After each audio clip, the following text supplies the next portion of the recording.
Hi, everyone, and welcome to the show. And really pleased today to have a couple of special guests from Edinburgh in Scotland, Mr. Calum Kilgour and Mr. John Bissett, who are partners in a company called Slingshot Edge, which provides weapons-grade messaging for your sales and marketers. Both these guys have got long experience in complex and enterprise-level sales and have come to a lot of global prominence in the last about a year with their very creative and sometimes scary videos they post on LinkedIn that really have a very strong sales messages. So guys, really great to have you on the program. Welcome.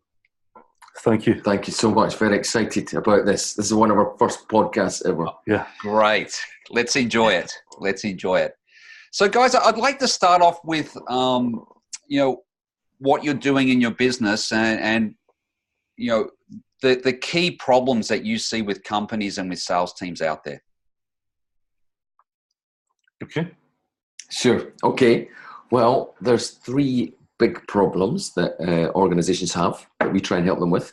Yep. Number one is certainly in the complex selling world, this problem of, or we call it no decision, but that could just be a deal or deals going from quarter to quarter and never apparently closing. So no decision is number one problem. Yeah. Number two problem is it's a very crowded marketplace out there, more crowded than ever.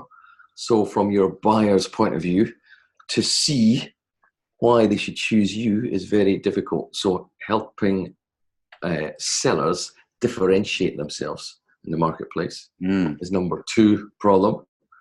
And number three, well, I'm sure in every organization there is a rockstar salesperson or personess. And really to make a massive impact to your company, if that's your company, you want everyone to perform like that rockstar. So duplicating or not duplicating, but replicating greatness throughout the sales organization from a sales enablement point of view is number three. Okay, so the three big problems there: no decision, helping sellers differentiate themselves, and then replicating those top performers. So let's dig into no decision first. There's a lot of discussion in sales about that. So what's going on here? What's going on with no decision?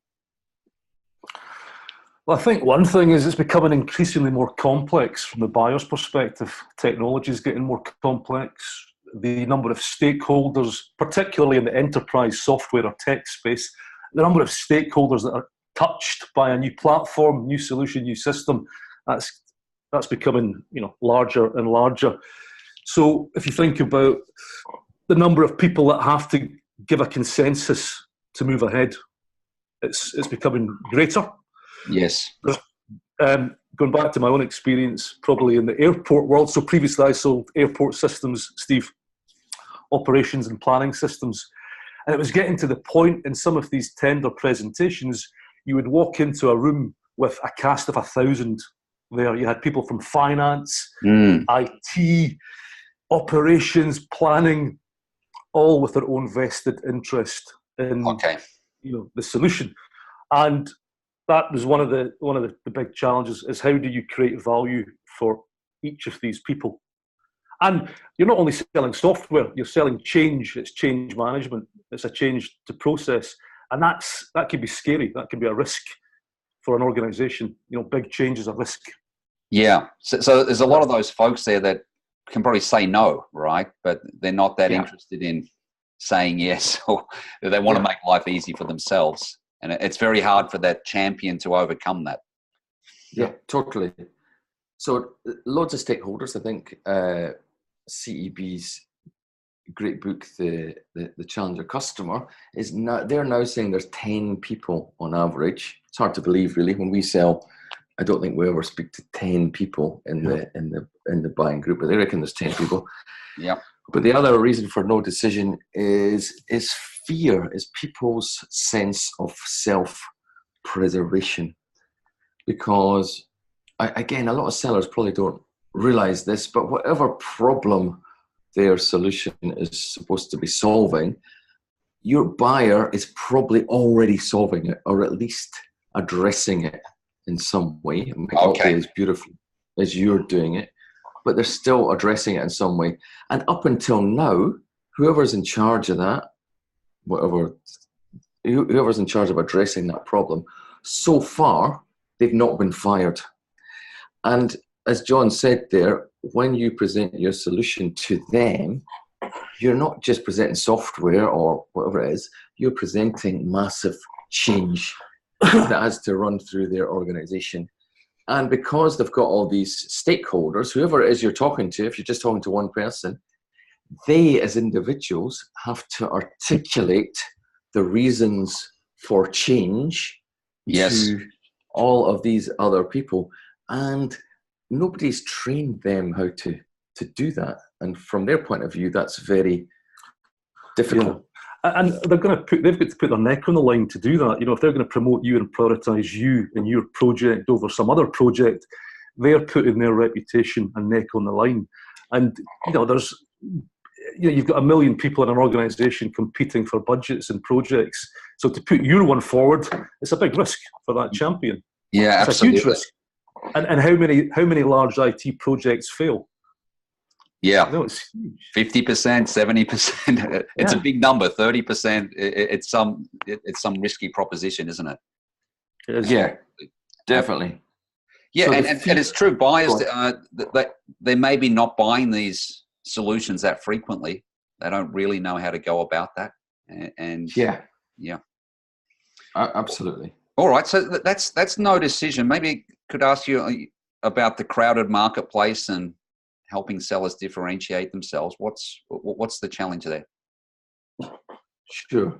Well, the challenge is a bit like John said when he went into the cast of thousands. Yeah. Each individual is looking for their own personal value out of your solution. So they're going to select. So assuming you've got over no decision and they're going to buy something, they're going to try and, well, you would think they're going to try and buy the solution that offers the most value. So from their point of view, they have to evaluate you. So that word value in itself is a problem, because all the sellers are going, yeah, we've got to offer value, and the buyers are going, yeah, we've got to select the ones who's got the most value. And if I even ask yourself, Steve, an expert in sales, just released a new fantastic book. Thank you. What does value mean to you? What does value mean to me? Well, it's something that's important to the customer, and putting it in the customer's terms somehow. Yeah, be something around that.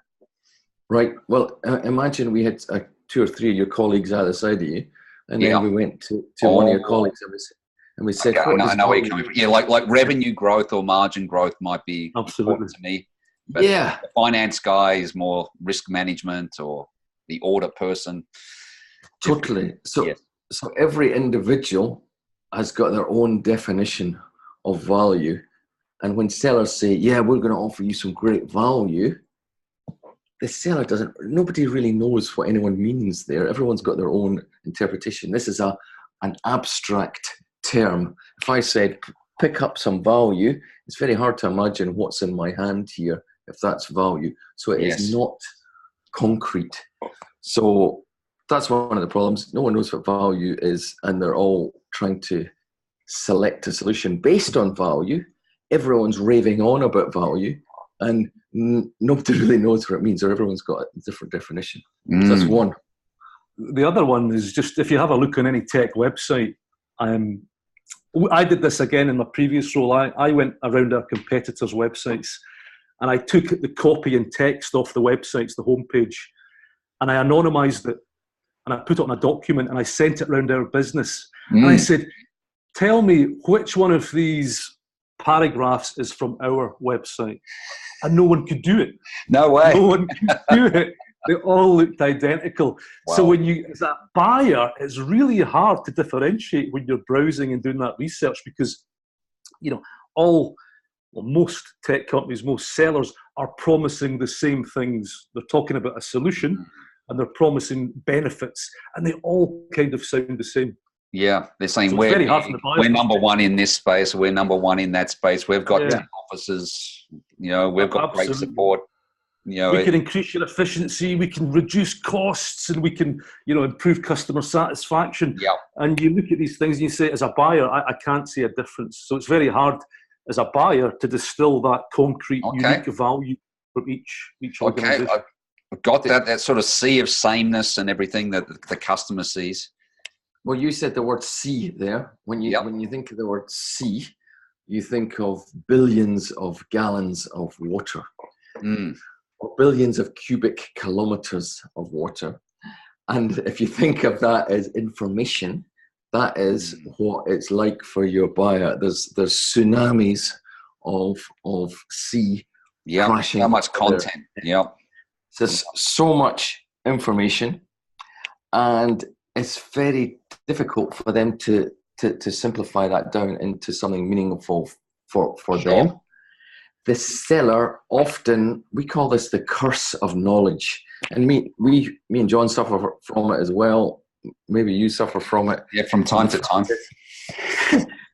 Yeah, we're thinking about our solutions all the time, every day, how we can make them better, and we start to think almost in abstract ways, and the language that sellers use to their prospective buyers is often different from the language that the buyer uses themselves. Yeah. So there's a mismatch there. So from the buyer, it sounds pretty stressful actually being a buyer. There's loads of people I've got to convince all around me. I'm getting washed with tsunamis of information. Everyone sounds the same. I don't understand what the hell people are talking about, and I don't want to look stupid in front of them. I'm terrified I'm going to get fired. So it's a pretty insecure job. So I would have thought being a buyer. Well, it is, and then what do? You shortlist 4 or 5 potential suppliers, and they all look the same. They've all got fantastic reference sites. So what do? You evaluate in price. Yeah, what's left to differentiate? Get into a price war. Yeah. And it's something that I saw over and over again. I mean, I've been in the tech space for 15, 16 years, and buyers would tell you they didn't want to evaluate in price, but if they can see no difference, that's the one differentiator. Yeah, absolutely. Absolutely. Okay, so the third issue you mentioned was replicating the Rockstar salespeople, all right? Because we all know organizations have got these rock stars that may be like natural, or they may have some great ability, but so what's going on there? What's the challenge in having more of these? It tends to be just the top 5 or 10% are in that category. So what's the challenge here? I think the challenge is that most of these top sellers, if you look at them, they don't know what they're doing different. They just do things naturally. It's innate. Yeah. They tend to have fantastic emotional intelligence for a start, so they can adapt to a situation with the buyer. And, a good example, I think, and I've read the book, I think you've read it as well, Steve, and it's a great book. The Challenger Sale is a fantastic example. Yep. So if you think about the Challenger Sale looked at the top 5, 10% of sellers, and these guys and girls have fantastic emotional intelligence. The problem is that's a very, very hard thing to teach. So if you think about a distribution curve of sales talent in an organization, the majority of your sellers are not the top 5 or 10%. Yeah, absolutely. And it's hard for them, and to understand what the top sellers are doing, and it's hard for the top salespeople to really articulate what they're doing differently as well. Yeah, they just do it. They just do it naturally. So yeah. So I'm dying to get into your solution for all that, because I know I feel like there's a big gap with Challenger that the bulk of salespeople. It's hard for them to adapt Challenger. It's only a few people that can really do that well. And I know you guys have a solution for it. But before we get into there, what are the implications if sales leaders and businesses don't address these issues that are getting pretty serious these days? Well, certainly, for a start, the world. So I just described a minute ago what it must be like to be a buyer, and it doesn't sound very comfortable. From the selling point of view, if you're ending up in no decision, if you're unable to connect with your buyer, that's not very comfortable either. So if these, just from a enjoying your life point of view, if these problems are not addressed from the buyer's point of view and the seller's point of view, business is stressful and not going to be fun. But if you can fix these problems and able to connect and communicate very, very clearly, it's much, much more fun, much less frustrating. Now, from a practical point of view, from a business impact point of view, from the seller's world, even though they might have a fantastic product, a bit like that video we spoke about a minute ago in Alexander Fleming, who was the inventor of penicillin.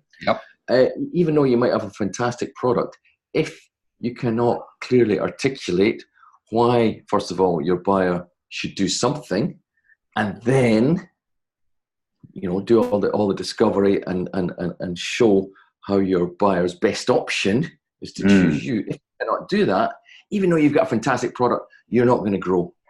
So it's a shame that there's fantastically innovative companies out there that are unable to grow because their sellers are raving on about their products too much and raving on about their solutions and unable to communicate that value in a concrete way.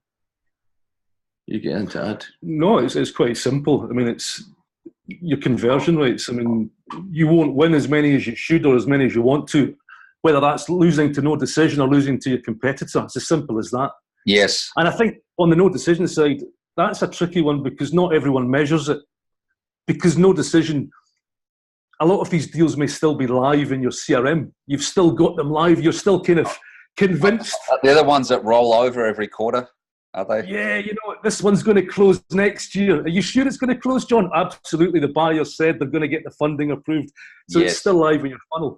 But at the end of the day, if you don't do this, you're not going to differentiate yourself. You're not going to win as many as you should in that competitive situation, and you're not going to overcome that massive problem of no decision, which is a bit of a silent killer because it's probably a bigger problem. Yeah, I was talking to a sales leader a few weeks ago, and he was talking to me about no decision in the context of they've actually been winning deals in terms of their products being selected by the customer. The customers had budget. They have a champion who absolutely loves their solution, thinks that their life will be better, but they're not getting the deal.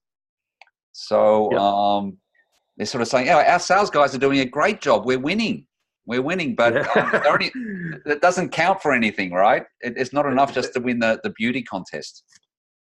Absolutely. And what did they reckon the reason for that was? Oh, it's the customers. Yeah, of course.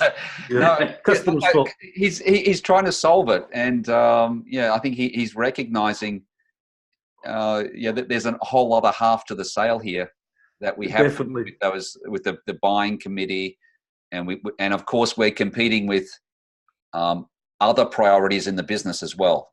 Maybe they're not even related to our solution, right? So and I think that's one of the biggest challenges that we see is that sellers are so focused on convincing the buyer that they're the best solution, they forget that to get to that point and close the deal, the buyer has to buy the problem first.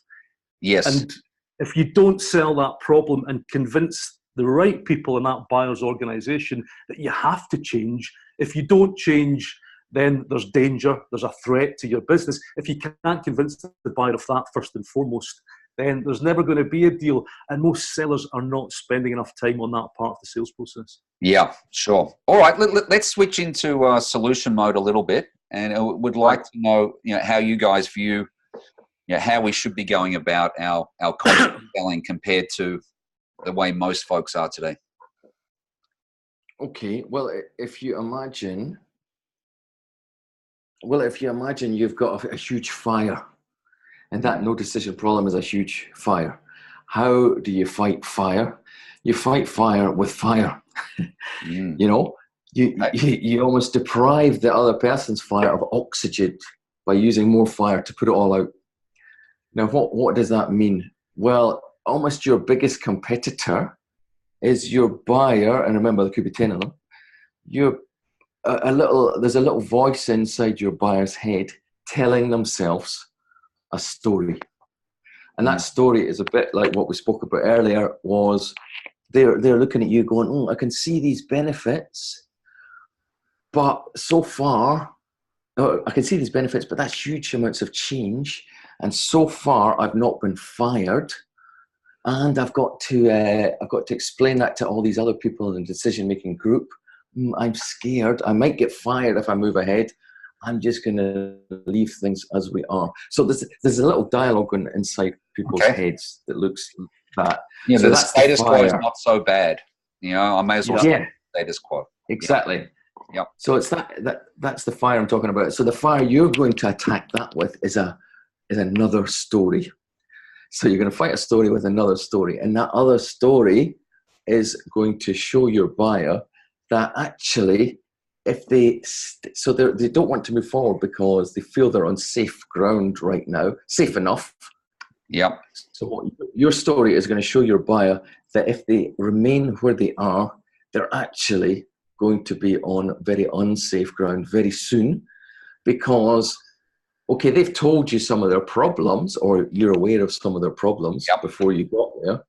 But you as a seller, and this is akin to what Challenger is talking about, you as a seller or a selling organization, you're going to research your buyer's world and find other problems that they're perhaps aware of, perhaps they're not aware of, but you're going to shine a light on these other problems that are going to show them if they stay where they are, they're going to be in massive difficulty. Sure. An example, and people in the UK will hate me for mentioning this. So imagine someone is wanting to get a new finance system because their organization is going to move into Europe. They're currently selling in the UK and they're going to move into Europe. And currently their finance system does not do multi-currency kind of stuff. Sure. So they go out to the market to buy a multi-currency finance system. And 10 suppliers come in, all going, oh yeah, we've got multi-currency finance systems. Ours are great. And they're going, the buyer's going, which one do I choose? But one of them has already researched your world and says, well, it's not just multi-currency that you need to worry about. There's some massive changes happening right now.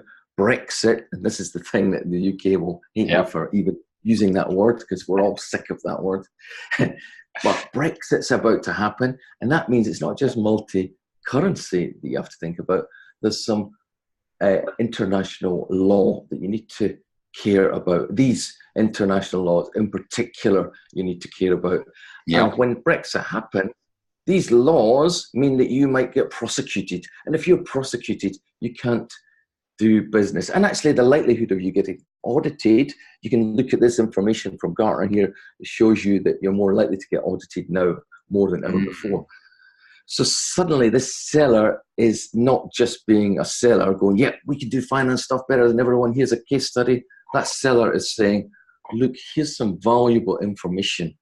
And that everyone talks about this term, trusted advisor. Yes. And it's very domain hard. Expertise. Yes. Yeah, so this is like bringing insight. So how do we go about that? How do we go about creating that fire, bringing this insight? Because this is like the core of Challenger and some of the challenges with implementing it, right? And how do we overcome that? What's the best way to go about it? Well, anyone that read the Challenger, even the Challenger name, might think, I just have to challenge the customer and say, look, Mr. Customer or Mrs. Customer, you're doing it all wrong, you idiot. You're going to die if you do that. Yeah. And challenge, they just have to challenge all the time. And what happens in that situation, of course, the buyer gets pissed off with the seller and says, well, I didn't ask for your opinion. Thanks very much. Get out of my office. Yeah. So that insight has to be brought, instead of doing it that way, that insight has to be brought to your buyer with incredible empathy. So you really need to bring, and we don't call it insight because even that's a bit like value. It's kind of a nebulous thing. Oh, look, here's some insight here, Steve. It's in my hand. Can you see it? But if you bring evidence, that's something a little bit more concrete. If you were going to prosecute someone at trial, You wouldn't bring insight against the person. You'd bring evidence. Okay. So the criminal in this particular trial is the problem that the customer's got, and the evidence that you're bringing is research that you've done to say, well, it's actually a wider problem than that, or it's bigger than that. And that problem is shaped inside a story, another story. Okay. And it's almost like a day or a year in the life of your specific buyer. And when you share that story, your goal is for your buyer to see themselves in that story. And really, that story should be very simple and very visual as well. So we would encourage people to actually draw simple pictures. And if you can do that, suddenly the person that you're talking about is armed and dangerous. They're armed with a story that they can then share with these other stakeholders. Okay. And the goal of that story is to obviously educate the other stakeholders, but do it in a way that makes that individual that's sharing it, that makes them look good, that makes them a hero, so that they can look as if they've come up with that information themselves. So that story does not mention you or your product. That story just makes it easy for them to shape the problem. But there's probably two key ingredients you need to understand to build that story. One, you need to understand the decision-making unit. So you need to understand who is going to have to say yes, or who's the most influential decision maker in your buyer's organization. That might not be the person that you speak to on a day-to-day basis. So you need to understand who is going to receive this message and what it means for them. And that's going to be multiple people, maybe 10, as Calum said earlier.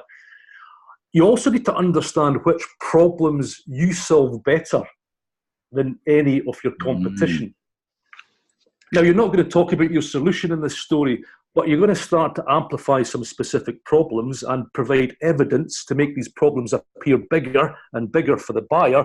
But there's no point doing that unless these problems are the ones that are going to lead to your strengths. Okay. So in some way, from a practical point of view, to get to that first story, you have to reverse engineer your strengths into that story. So what are your strengths? Who are your buyers? And then how do you reverse engineer a story? It's not about you, it's about the buyer's world. But when they buy that problem and they go, okay, Steve, how do I solve that? You can then provide a solution, and you've almost set yourself up. You've taken the fight away from the competition, and you're now playing in a space where you're extremely strong. I think that's really profound. Yeah. So it's a bit of complexity we're asking salespeople to solve here. They've got to be focused on solving a customer problem and present that in a non-confrontational way, and have an eye on where our solution's stronger than the competition, and lead, towards that destination. So tell me a bit more about storytelling and why that's such a powerful weapon in this scenario. Sure. Well, what we're talking about, and when people are listening to this, they're going to be saying, "Oh, all right, but where's all the sellers are supposed to ask questions? Where's all the great discovery and questions?" So the idea is that this initial story is really before many questions are asked. So, but remember, that initial story is not presenting a solution. That initial story is talking about some problems and maybe some theoretical solution. And that's almost laying out the playing field, the context of your discovery conversations. So it's planting some seeds inside your buyer's head, shining a light on specific problems, and hopefully they'll interrupt you from that story and start saying, "Oh yeah, that kind of thing happens here." And then you would move into this discovery phase, and you would take that information that you discover in your discovery phase and create some other stories much further down the line. Yes. Uses their language to document their current state and contrast that with their future state. Sure. But anyway, back to that didn't really answer your question. You asked about why the stories. Why don't we just stick with facts and figures and convince them with logic? about this. Right, you're right. Well, the reason stories work is our very being, our very nature, everything that makes up us as a person. You know, if you wanted to know about me, I've got a life story inside me, and that's made up of hundreds of other or millions of other stories. When I grew up, every experience that I have, everything I learn, gets into my head via stories. So stories is just a natural way for human beings to communicate. I watched or listened to one of your other podcasts, Steve, about another guy who's documented lots of stuff about stories. And one of the things he said was fantastic. He was talking about there's a part of your brain that is just there to detect patterns. And it's kind of a part of the brain that predicts the future. And one of the reasons people get bored of you, not of you personally, Steve, but get bored listening, it's because they can predict what's going to happen next. You know, if someone puts a PowerPoint up with all the bullet points on it, well, the other person can just read it and they predict what's happening next, and they're unengaged. Okay, but when a story has been told, you know that there's potentially excitement and interest and intrigue there from all the previous stories you've heard. So you're kind of automatically conditioned to listen, to see what happens next. So that's another reason why stories are key. Going back to the no decision problem, and you said there, Steve, why not just give them statistics and facts? Yeah. But when you delve below the surface of the brain, and there's plenty of research there, we know that the brain, you've got your emotional half, you've got your logical half, and it's the emotional part of your brain that's driving decisions. That's the impetus to change. It's connecting with that emotional brain. So when we wrap some information into a story, that helps you connect with your buyer's emotional brain. And because it's in a story, it's much more memorable as well. Stories have existed for thousands and thousands of years and have been passed down. And if you can make something more memorable, by virtue, it becomes much more persuasive as well. Your buyer can then share that internally within their organization without you being there as the seller. And that's what you're trying to do. You're really trying to get your message viral, or that story viral, in your buyer's organization without you having to be there and talk to all these people. Yes. Yeah, you when you spoke about the logic business and data, I don't know how much, I don't know if we get time to go. Well, very quickly, there's a model that people can imagine. John spoke about two halves of their brain there. There's a model that we use from a book called the Chimp Paradox. Yep. And I've seen that. The reason it's called the Chimp Paradox is because your buyer and you individually, it's like you've got a naughty chimpanzee inside your head. And that represents your emotional mind. And you've got a human inside your head as well that represents your rational mind. And the reason the book is called the Chimp Paradox is because paradoxically, these two entities inside your head are fighting with each other all the time. So when your alarm goes off in the morning, on the night before, you've rationally said, right, I'm going to get up early so I can go to the gym. But when your alarm goes off, your emotional mind says, no, just stay in bed another 3 hours or hit the snooze button. But your rational mind's going, no, I must get up. And there's that fight happening all the time.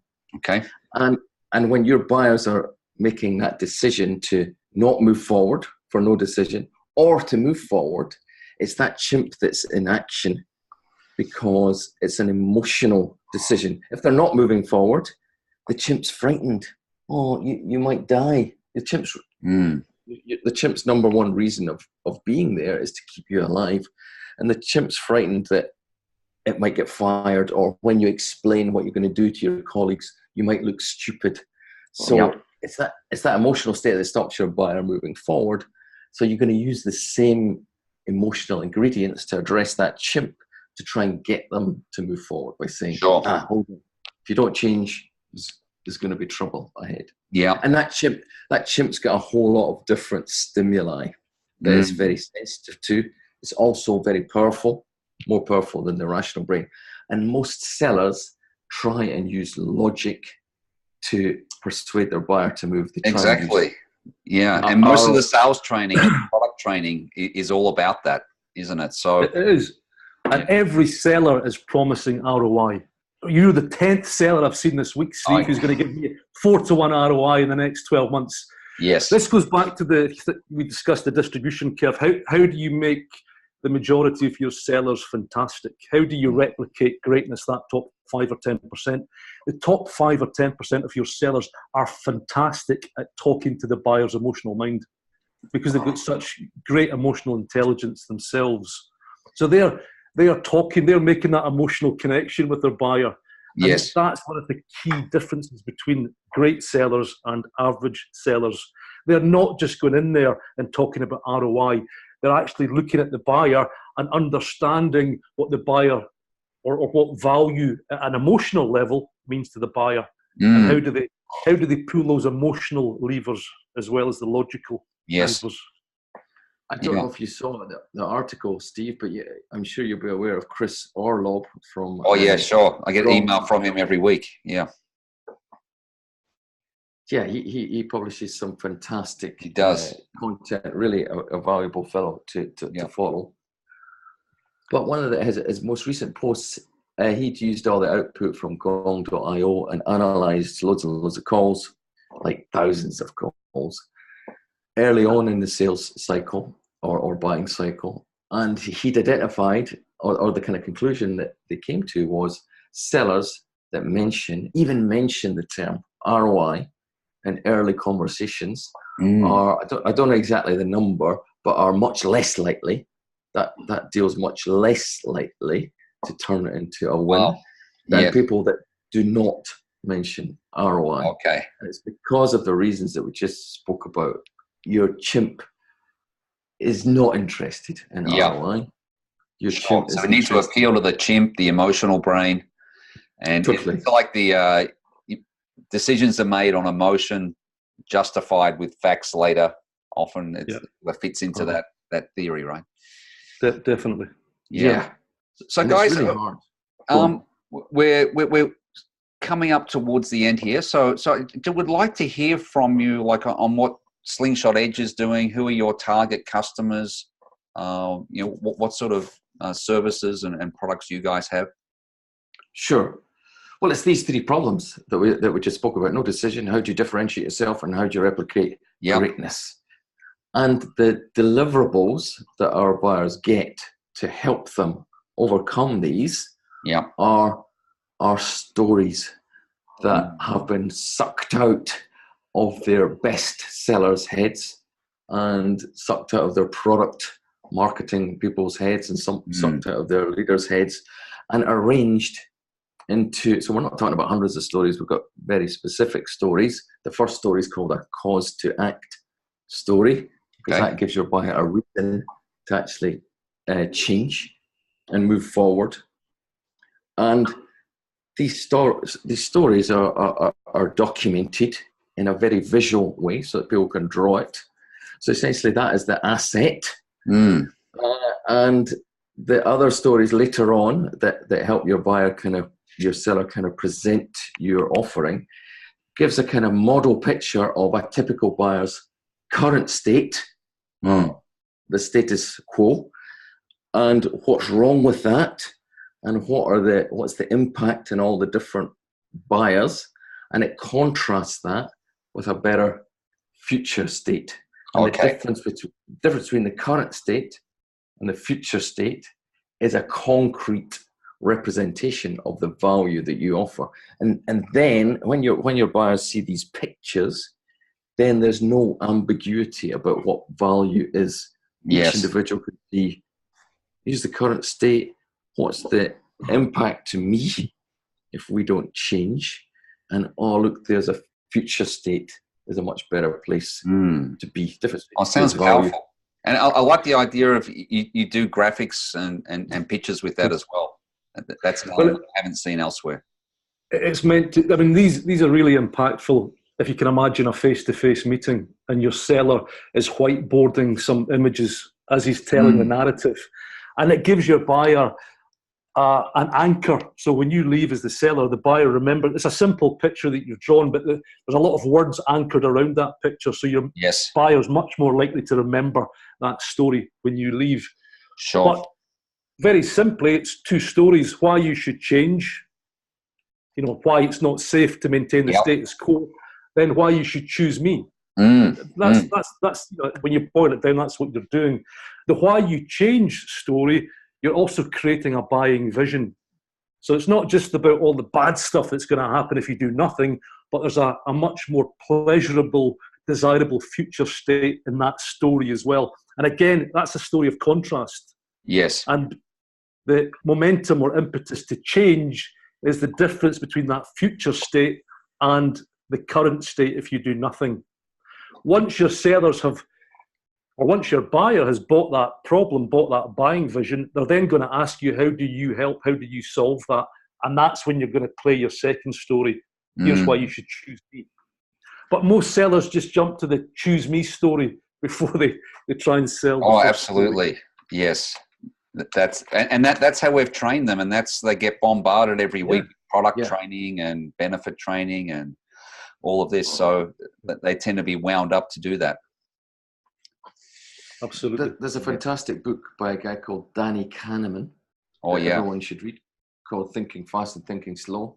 Right. The summary, I mean, there's so much in it, but the summary is that buyers are much more motivated to move away from pain than they are motivated to move towards gain.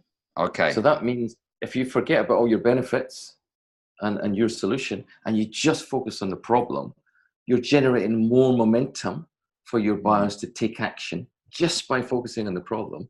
Yes. Than you would if you focused on the solution. So focusing on a problem is more important than focusing on your solution. That's why we love Keenan, by the way, because his book Gap Selling. Oh, yeah, he's right into that. Absolutely. Yeah, it helps find the status quo. Yep. Yeah, it helps everyone document that current state and future state, and even documenting that current and future state. I think it's a big message. I think it's a big message out of this discussion. If sellers just did that one thing better, they're going to just turn their results around. Really. Absolutely, and you're going to differentiate yourself from the buyer's perspective because you're the one seller who really cares about understanding the buyer's world and their current situation. Yes. But it's an incredibly hard thing to do for some reason. And when we enable sellers, they all want to jump to the good stuff. They all want to jump to the solution. Of course. Yeah. It's just hardwired for some reason. Absolutely. All right, guys. Is there anything you think we haven't touched that you'd like to mention before we wrap up? No, I think we've touched all of these points that we've touched on. You could have a whole podcast on each one of them. How do you make things concrete? How do you focus on the emotional mind? How do you document the difference? I think the one thing that the audience might be asking in their heads, and Calum picked up on it, is what about discovery? What about discovery questions? Surely you just don't go in there and just share stories without asking questions. And that's a semi-valid point, but if you think about it, you want to frame the conversation around the areas that you can solve. So if you can go into your buyer and say, look, here's a story of other organizations and people similar to you who are trying to achieve some similar things.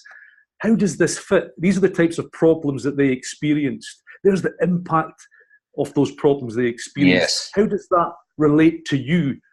So rather than asking 100 discovery questions to get to that point, you're putting a model problem in front of your customer or buyer and saying, does that fit? Is that relevant for you? If they say no, well, you can qualify them out pretty quick.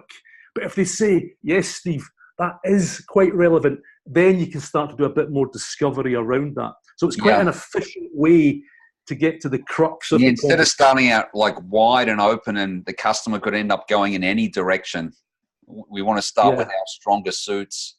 It's got to be relevant to them, of course, but that's you've got to do your research up front. You've done your research. You understand your market. You understand your buyer, and at the same time, by going in and sharing something, because I remember I spoke to several CIOs previously, And they were getting so pissed off and bored with sellers coming in and asking them question after question after question. They wanted some value. Tell me something about my world that I don't know. Sure. So having that story is a fantastic way to do that. It comes through in a lot of studies. Buyers are pretty dissatisfied with most seller interactions. We know that. And, I did an interview with someone that specializes in win-loss reviews. And his data was the same. Customers want someone who's going to come and bring value, challenge them a little bit, and help them think about their business differently. So, totally. So, for all your audience, an exercise that all your audience could do that is going to be really beneficial to them is try and build a model problem, and build that by speaking to their customers. Maybe once they've built their model problem, go and share it with some of their friendly customers and see what they think of that. Yeah. And if you go back to your distribution curve of sellers, if you can give the majority of your sellers that content and it's packaged in the right way, so it's got the brains of your best sellers in there, it's packaged with the behavioral science and the decision-making psychology, and it's wrapped up in a story, it now becomes very easy for the majority of sellers to have those conversations because you've given them content. And it becomes very easy for the buyer to digest that information as well. So that's a large part of where this can help. It's about replicating greatness across your entire sales force and giving your sellers content and tools to help them do that. Yeah. All right, guys, let's leave it there. I think it's been a fantastic journey we've been on for the last half an hour or so. And I think a lot of sales leaders are going to relate to those challenges that you lay out. And I think your approach is very innovative and very relevant for today's sales leaders. And just an awesome discussion. Thanks a lot. Cheers, Steve. Thank you, Steve. Pleasure.